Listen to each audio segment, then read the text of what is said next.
Now, there are several mediums that you can use to root cuttings. I'm only going to talk about 3 because those are the 3 that I use. But in addition to the ones that I'm going to talk about, you could also use rock wool. You could use Oasis floral foam, which I don't really recommend because it doesn't really degrade, like it doesn't break down in the soil. You can use water, which some people do. That one actually works pretty well. I just don't use it because I prefer the other methods. Probably the way that I would say is the most foolproof from the beginning are these. These are Root Riot cubes. I use these for a long time and I've moved away from using them for other methods, but I will say that they work very, very well. They root very easily. Your chance of loss, like due to rot, I would say is pretty low as long as you follow a few important tips. They're very beginner friendly. I don't like using them anymore because they take a long time to decompose.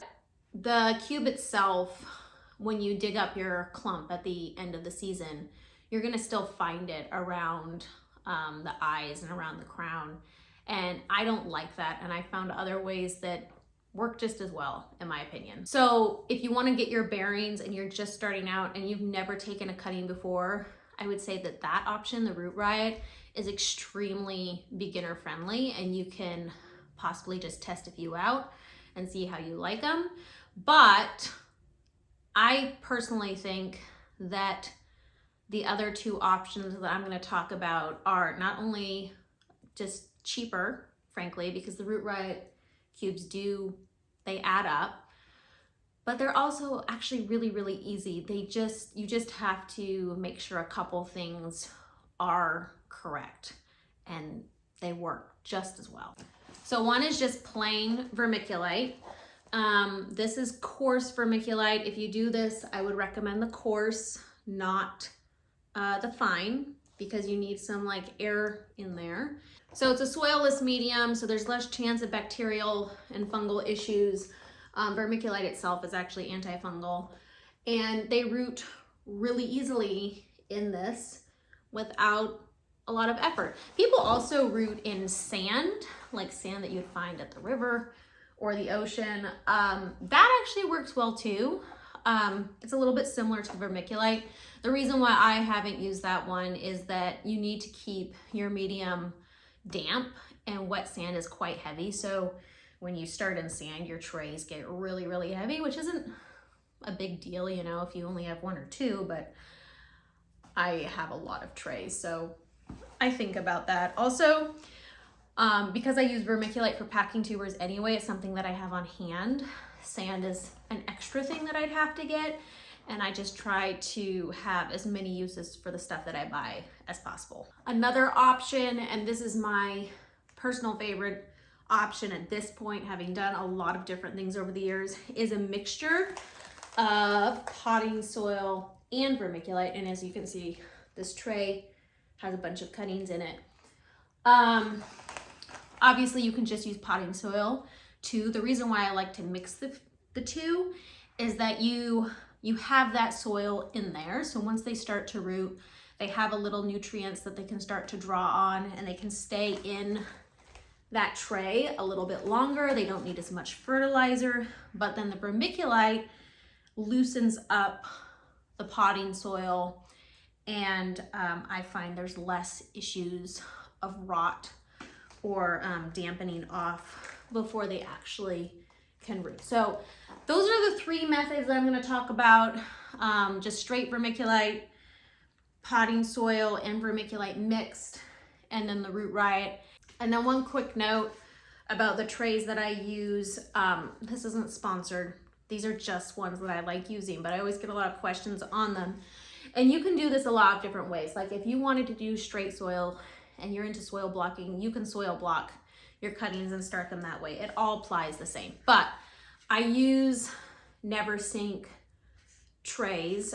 These are wind strip trays. So they actually have, you can see these little slits in them. and then the bottoms are open, which allow for the air pruning that soil blocking does. But they have the benefits of being trays. And for me, that means that they're a lot easier to mass water, which is really important to me when I'm dealing with literally thousands of seedlings. Now, that being said, I know plenty of people who absolutely love soil blocking and couldn't dream of anything else. So this isn't actually a advertisement for either way, but this is just what I use. So these are wind strip trays. I'll put in a link. I've used these for years. They're super sturdy. They last forever. But something like soil blocking or frankly any seed starting tray would work as well. I just prefer these ones. The other thing that I personally like about these is that when I have a full tray rooting of cuttings, all I have to do to check to see if they're roots is I just pick it up and I just look underneath. I don't start pulling the plugs out to see if they're rooted. If I can see the little white roots coming out the bottom, then I know that they're ready to pot up.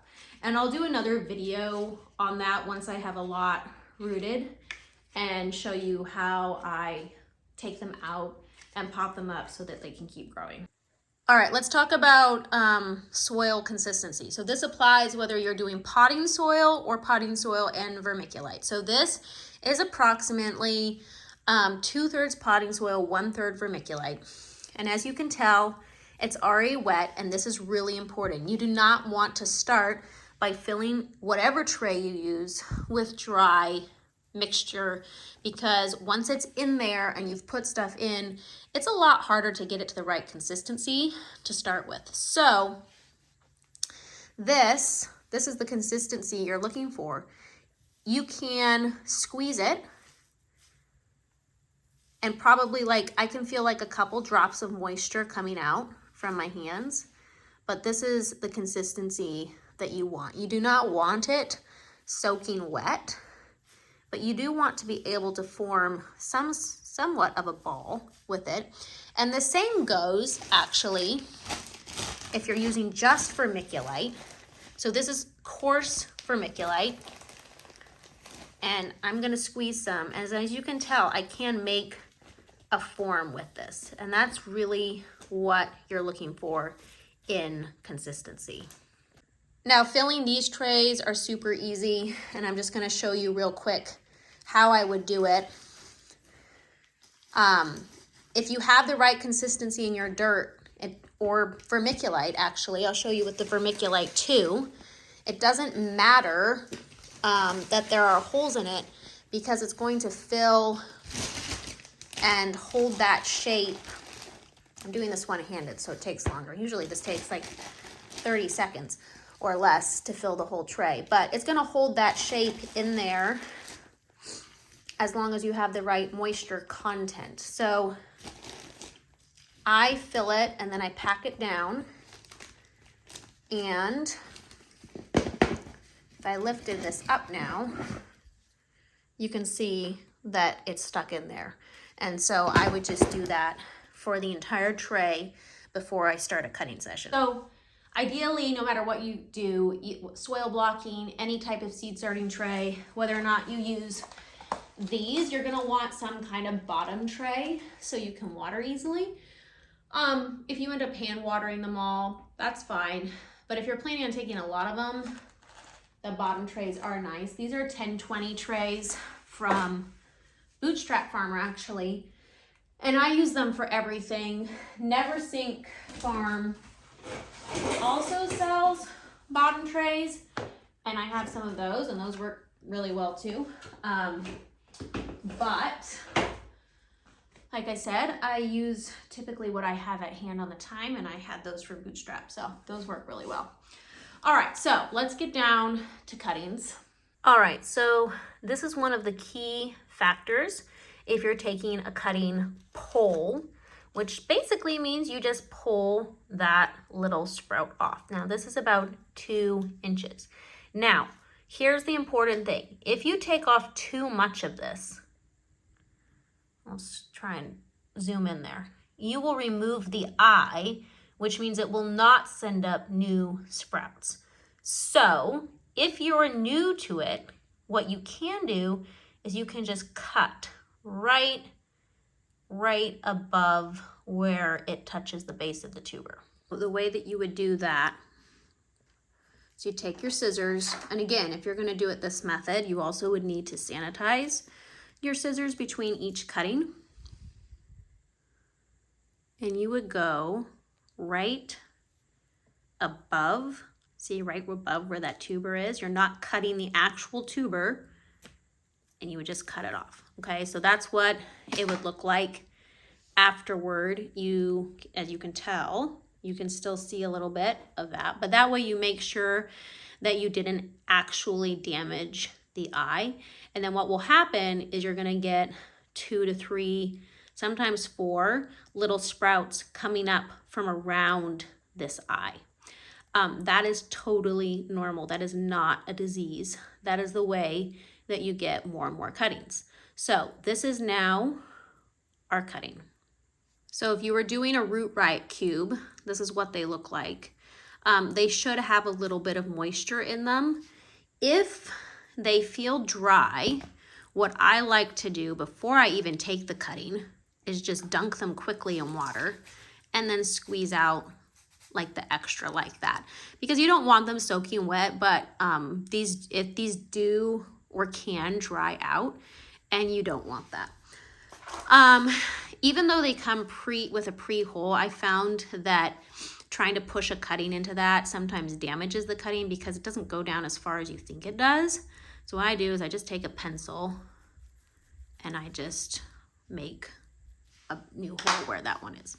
All right, so then you're gonna take your cutting, okay, and you're going to strip the bottom 2 little leaves here, just like that. But you do want to keep this part because this is one of the places where roots will form. These are called nodes. And you just stick it as far as it will go, but you want the little leaves to stick out.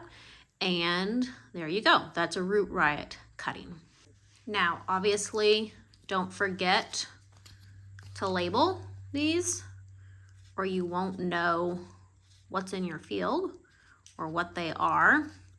I've started using these little tree tags so that I actually can plant them with the cutting, and then I'll just snap it around the base. I'll post a link to this. This is the only marker I've used that really holds up to weather. For example, actually, here's one that was labeled last season, went out into the field, and so this was an entire year ago, and I can still read it. So that's why I use that one. So one of the reasons why I like these 72 cell trays is back when I did a lot of root riot cuttings, the root riots fit perfectly into the little holes. So that's how I did them for a long time. But again, I wanted to try and find a way that was even cheaper and more economical and gave me better results when I dug them up to divide. And again, the root riot cubes, like those cuttings, I always get really big tuber clumps from them. So they don't inhibit tuber growth or anything like that. It's just when you're dividing thousands of clumps, the root riot that you would find around the eyes and the crown, it gets annoying over a long time. Now, you'll notice I didn't use any growth hormone or any extra stuff, and that's because in my experience you don't need it. Can it make them root faster? Possibly. I've actually, Clonix is the most popular one, and I've actually never used that simply because it doesn't ship to my address.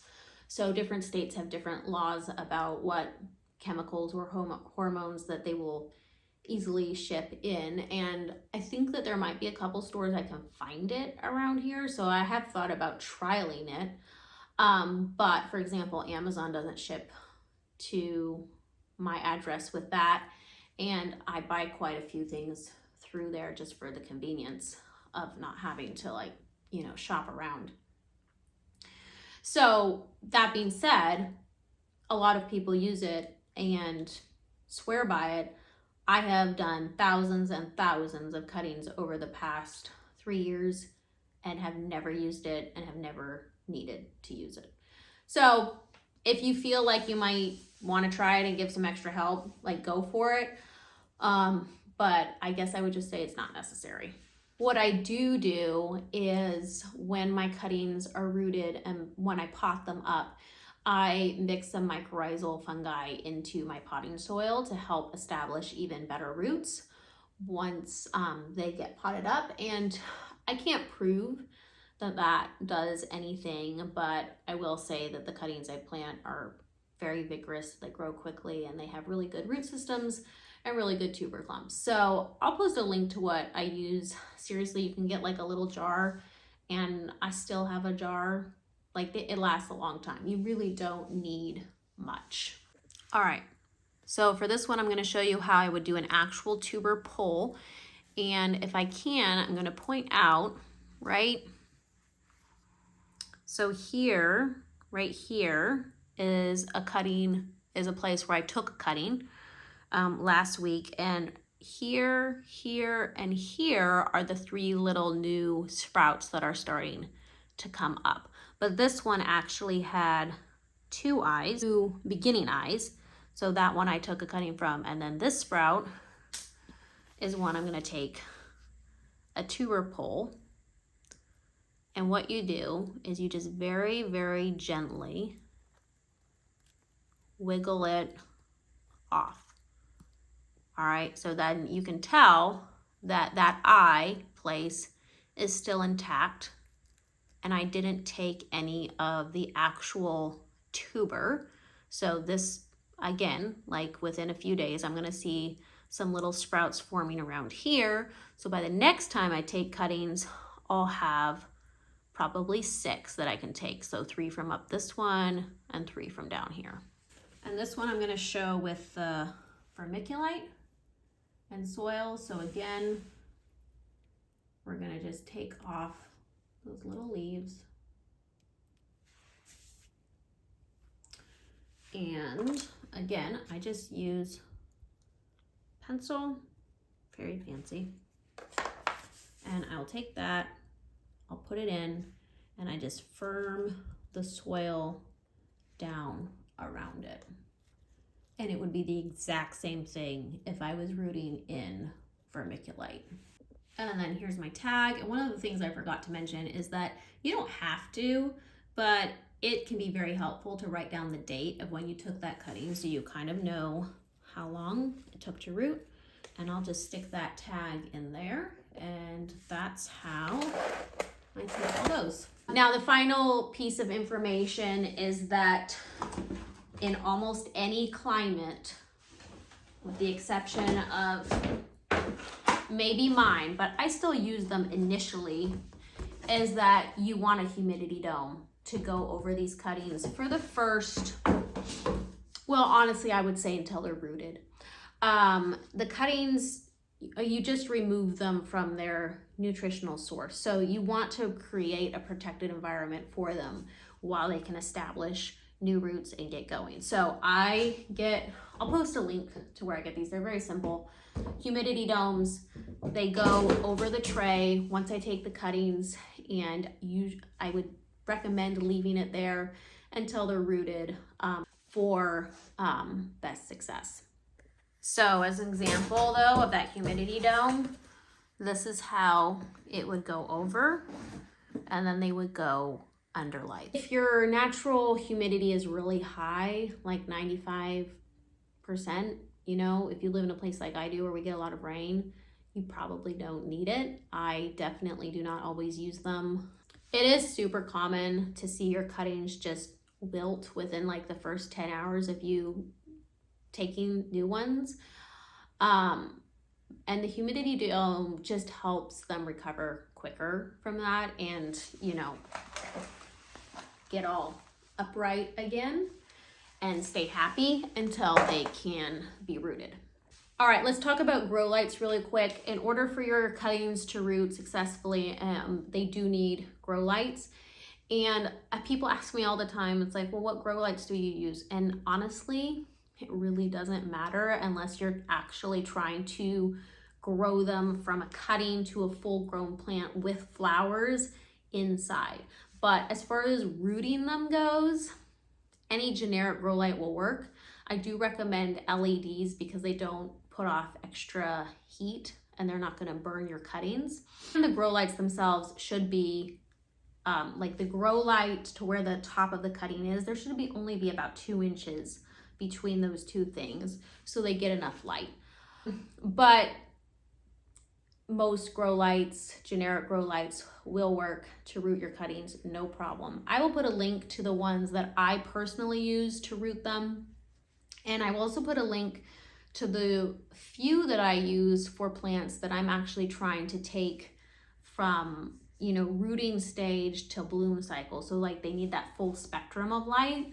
Those ones are much more expensive, and that's why I tell people that you really don't need that kind. I mean, most of us, myself included, are really just trying to root them and get them into like 4-inch tall plants so we can plant them outside. We're not trying to get them to bloom inside. So this is how they would look like on the tray, and they would have a humidity dome over that. I usually do 2 lights across on a shelf so that they get enough light. And as you can see, like the ones I have potted up to wake up are over there. The other important aspect of taking cuttings is what moisture content do you need in your soil. And it's kind of the same as what you're initially putting into that tray. You need damp soil. It cannot be soaking wet or you're gonna get damp off, you're gonna get rot, but it needs to be like this level of moisture. Obviously, especially like once they start rooting, they're a plant. They need moisture in order to grow. So as I said before, I personally prefer bottom watering, and I will just go through, I'll water them, and then I'll drain off the extra water after the cubes soak up enough so they have the right moisture. The other question I get quite a lot is how long do they take to root? And honestly, that's going to depend upon the variety. Some are extremely stubborn and will literally not make roots until they're like, it's been 3 weeks or 4 weeks in some cases. But I will say on average, most will root within 10 days. So I will do another video once the ones I took about 4 days ago have rooted, and I'll show you what to look for and when you should pot them up into 4-inch pots to grow on so they can be healthy. Some root really quickly, like 4 or 5 days, but average is 10, I'd say, and that's a pretty safe bet to give yourself that much time. Now, what I showed you how to do in this video was how to take tuber pole cuttings, which is directly from the tuber. There's also a way where you can take leaf cuttings. That's not my personal preference because leaf cuttings, and which by that it means that you're basically cutting off up here and then you're rooting parts of this. There's a lot more room for error in leaf cuttings in terms of whether or not you will get tuber production from those plants. So it is actually extremely possible to take a cutting, and generally this would not be a tuber pole cutting, this would be some type of leaf cutting where it roots, it grows a plant and it flowers, but it doesn't make a tuber clump because there's you need specific nodes in order to make a tuber clump. So you totally can take leaf cuttings and get tuber clumps, but it's a little bit more finicky than just taking a tuber pole. In my experience, 99.9% of the time that I take tuber poles, they make a great tuber clump, and that small percentage of that doesn't, it just seems to be a fluke, honestly. So if you're starting out with cuttings, I definitely recommend tuber poles. If you're interested in a video on leaf cuttings, let me know and I can do one on that as well. But that kind of wraps up like the general way and how you should take cuttings. Again, you could try rooting hormone, but I don't view it as necessary. Other people I know use it all the time though, and it works for them. So it's not that it doesn't work, it's just, do you need it? And I lean more into the, if I don't need it, I'm not going to use it. If you have any questions, let me know. If you have any part of this process that you want me to talk more about, let me know and I could do another video. And if this kind of stuff interests you, I'd love you to subscribe, and thanks for watching.